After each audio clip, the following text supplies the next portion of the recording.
அதாவது பேர் வைக்கிறத பொறுத்த வரைக்கும் இஸ்லாத்துல வந்து அரபியில தான் வைக்கணும்னு எந்த ஒரு ஆர்டரும் குரான்லையும் இல்லை, நபிகளும் சொல்லலை. ஹதீஸ் புகாரி ஒன்றுமே கிடையாது. நீங்கள் அரபியில தான் பேர் வைக்கணும்னு கிடையாது. ஒன்று. ரெண்டாவது, பல இறை தூதர்களுடைய பெயர்களை வந்து குரான் சொல்லுகிறது. அந்த இறை தூதருடைய பெயர்கள் எல்லாமே அரபு மொழி கிடையாது.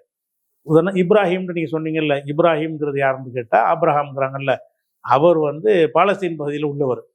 அவர் ஹிப்ரு லாங்குவேஜ் ஹிப்ருல உள்ளவர். அந்த இப்ராஹிமுக்கு அரபில இயேசு பேசிய மொழி. ஆமாம், அவருக்கு அரபிலுக்கு அர்த்தமே கிடையாது.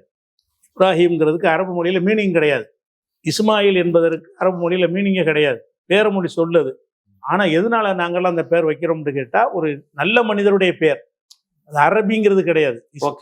இஸ்மாயில்னு ஒரு நல்ல ஒரு தீர்க்கதரிசி இருந்தார், அவருடைய நினைவா அவர் மாதிரி வரட்டுமே அப்படிங்கிறதுக்கு அந்த பேர் வைக்கப்படுதே தவிர அவர் அரபி கிடையாதுங்கிறதுனால நம்ம வந்து அந்த பேரை வைக்காமல் இருக்கலை. குரான்லேயே வந்து இஸ்மாயில், இஸ்ஹாக்கு, யாக்கூபு, யூசுஃபு, ஐயூபுன்னு நிறைய பேர் வருது. இதில் ஒன்றும் அரபி கிடையாது. குரானில் வந்து பல தீர்க்கதரிசியுடைய பெயர் சொல்லப்படுது.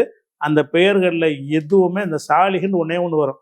அந்த ஒரு இறை தூதரை தவிர பாக்கி எல்லா பெயர்களுமே வேற்றுமொழி பெயர்கள். வேற்றுமொழியில் பேர் வச்சுருக்காங்கல்ல, இறை தூதர்களே வேறு மொழியில் பேர் இருந்திருக்குத, அந்த பேரை நாங்கள் வைக்கிறோமே. நபிகள் நாயகம் அவங்களுடைய மகனுக்கு இப்ராஹிம் பேர் வச்சாங்க. அந்த இப்ராஹிம் அரபி கிடையாது. அவர் அரபு மொழியில் ஏதாவது வச்சிருக்கலாம்ல. அவங்க என்ன செய்யறாங்கன்னா, இப்ராஹிம்ன்ற ஒரு இறை தூதர் இருந்தாரு, அவருடைய பேரை நம்ம பிள்ளைக்கு வைக்குவோமே அப்படின்னு தான் பேர். அல்லாங்கிறது அரபு பேரா? அல்லாங்கிறது அரபு நேம் தான். அப்போ அந்த எதுக்குன்னா, அந்த அரபில தான் வைக்கணுமாக இருந்தால் இப்ராஹிம் இஸ்மாயில்லாம் வைக்க முடியாத வைக்கணும். ஒரு விஷயம் ஒன்று. ரெண்டாவது வந்து உலகத்தில் உள்ள எல்லா நாடுகளும் நீங்கள் சொன்ன மாதிரி இந்தோனேசியாவுக்கு போனீங்கன்னா ஒரு பேர் கூட அரபியா இருக்காது.